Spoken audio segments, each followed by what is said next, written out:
Sa mga unang araw ng Albania, isang lupain na hinubog ng mga bundok, mga ilog at mga kwento ng mga ninuno. Isinulat ng tadhana ang kwento ng dalawang pusong pinagtagpo ng pag-ibig at pinaghiwalay ng kasamaan. Ito si Florante, anak ni Duke Briseo at Prinsesa Floresca, isang mandirigma na may lakas ng higante, ngunit pusong banayad tulad ng bulaklak. Ang bayang ito ay aking ipaglalaban hanggang sa huling hininga. Ngunit ano ang kabuluhan ng tapang kung ang puso ko'y nag-iisa?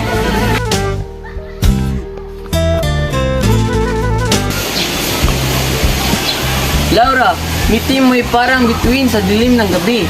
Ikaw ang dahilan kung bakit ako nabubuhay. Ikaw ang aking likha.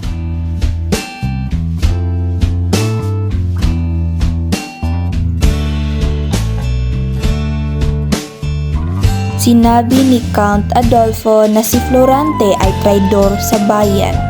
Walang pagdinig ng katwiran, ipinadala siya sa gubat upang mamatay.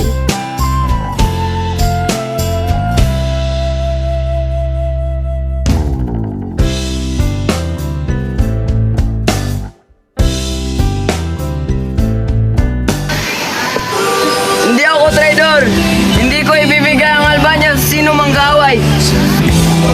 Laura, mahal ko, kung hindi na kita nakikita pa, lagi kang nasa puso ko kahit sa hindi kong sandali.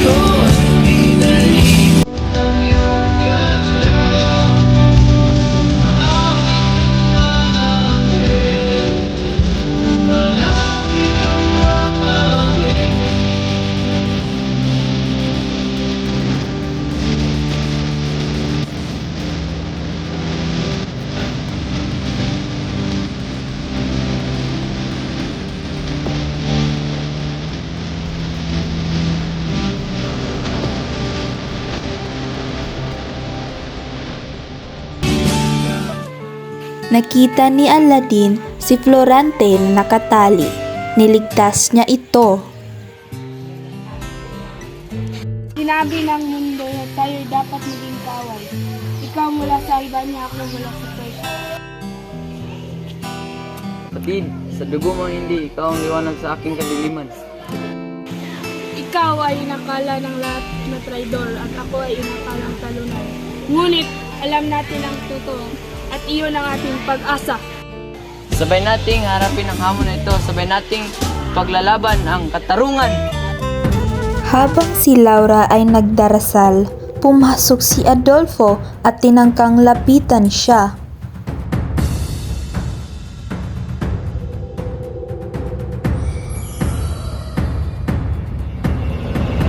Biglang lumapit si Flerida.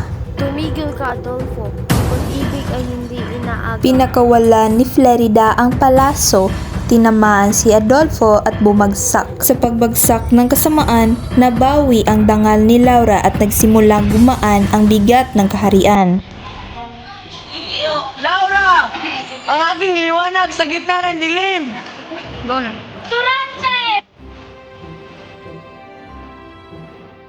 Nagkita muli si Florante at Laura.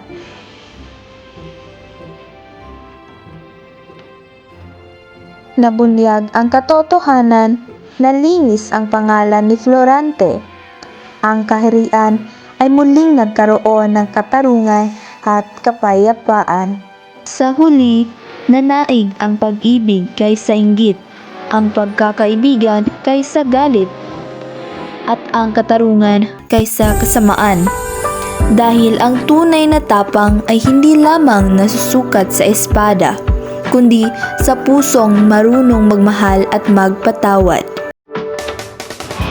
Ang kwento nila Florante at Laura ay hindi lamang tungkol sa pag-ibig.